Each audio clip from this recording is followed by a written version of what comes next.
নমস্কার। প্রতিদিনের বাক্যতে আপনাদের সবাইকে প্রভু যীশু খ্রিস্টের নামে শুভেচ্ছা ও শুভকামনা। 116 গীত সংহিতা তার 5 পথে এভাবে লেখা আছে: সদাপ্রভু কৃপাবান ও ধর্মময়, বস্তুত আমাদের ঈশ্বর সহনশীল। প্রভু নিজ বাক্যে দ্বারা আমাদের সকলকে আশীর্বাদ যুক্ত করুন।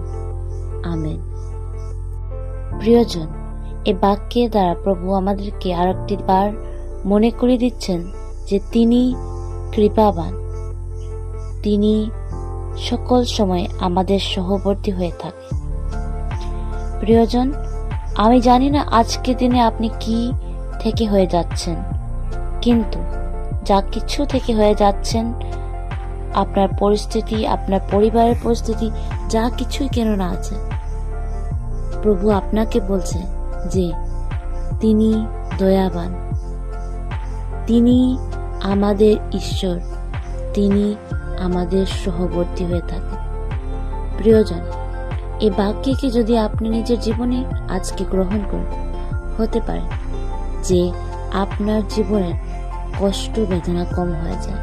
আর যদি কম হয় না, তবু প্রভু আপনাকে এবং আপনার পরিবারকে সেই সকল কিছু থেকে যখন আপনি হয়ে যাচ্ছেন, কখনো একা ছাড়বে না, আর আপনার সহবর্তী হয়ে অন্তিম পর্যন্ত আপনার সঙ্গে সঙ্গে চলবে। এবং আপনি যদি ওনার সঙ্গে চলেন, তো আপনি অন্তে গিয়ে বিজয় পাবেন।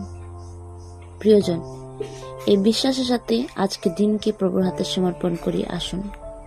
দয়ালু পিতা, চরণতলে তোমার বসি প্রভু, আজকে আমাদেরকে একটিবার মনে করিয়ে দিচ্ছেন যে আপনি আমাদের জীবনে কি করতে পারেন আর কিভাবে আপনি আমাদের জীবনে থাকেন। প্রভু পিতা, আমাদেরকে সাহায্য করো যেন আমরা তোমার সঙ্গে সঙ্গে তোমাকে সাথে নিজের নিয়ে চলতে পারি। প্রভু, সেই দয়া আমাদের উপরে করো। পিতা পিতা, ধন্যবাদ দেই এই বাক্যকে আর একটিবার আমাদেরকে মনে করে দিবার জন্য।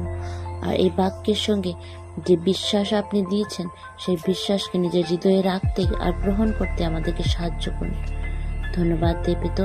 আজকের পুরো দিনের ভার তোমার হাতে সমর্পণ করে এই ক্ষুদ্র বিনতিকে প্রভু যীশু খ্রিস্ট তোমার নামে চাই।